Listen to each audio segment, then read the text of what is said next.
So today we're going to talk about shelters.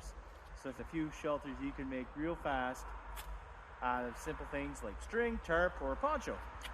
So first we're going to do is flatten out the ground so we can create a nice base. And we're going to go across.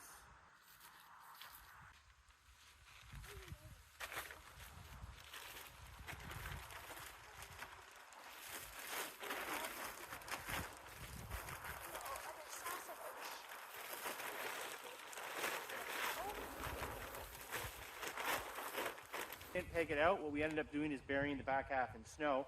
That'll prevent any wind from coming in the back and keep it from moving around, because the longer it sits like that, the more it's going to freeze